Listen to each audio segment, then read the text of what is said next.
The island. The island was a small, uninhabited island in the middle of the ocean. It was a beautiful island, with white sand beaches, crystal clear waters, and lush green vegetation. One day, a group of shipwreck survivors found themselves stranded on the island. They were a diverse group of people, from all walks of life. But they were all united by one thing: they were all determined to survive.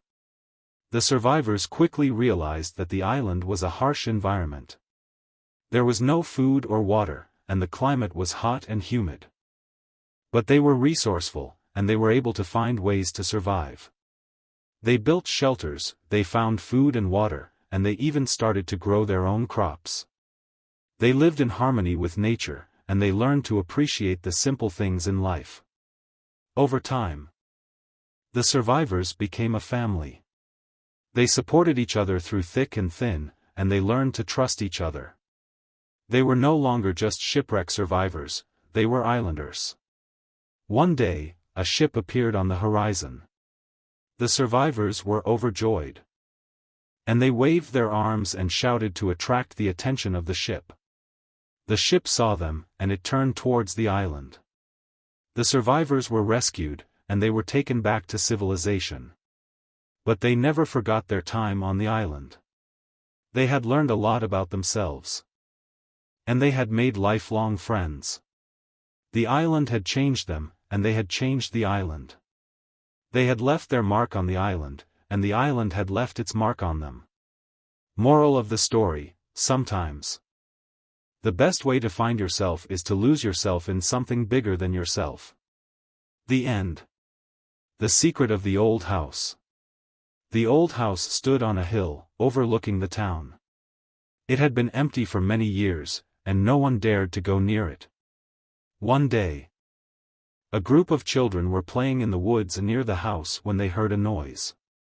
They followed the sound to the house, and they saw a light coming from one of the windows. The children were curious, so they decided to go inside. They found themselves in a large, dark room. There was a fireplace in the center of the room, and a fire was burning. The children sat down by the fire, and they started to talk. They told each other stories about the old house, and they wondered what secrets it held.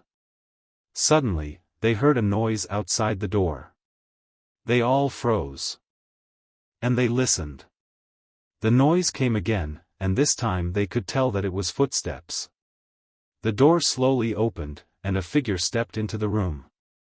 It was an old woman, and she was carrying a candle. The children were scared, but the old woman smiled at them. "Don't be afraid," she said. "I won't hurt you." The children relaxed a little, and they told the old woman their names. She told them her name was Mrs. Smith, and she said that she lived in the old house. Mrs. Smith told the children that she had lived in the house for many years, and that she knew all of its secrets. She told them about the hidden passageways, the secret rooms, and the treasure that was buried in the garden. The children were fascinated, and they asked Mrs. Smith to show them all of the secrets of the house. Mrs. Smith agreed. And she took the children on a tour of the house.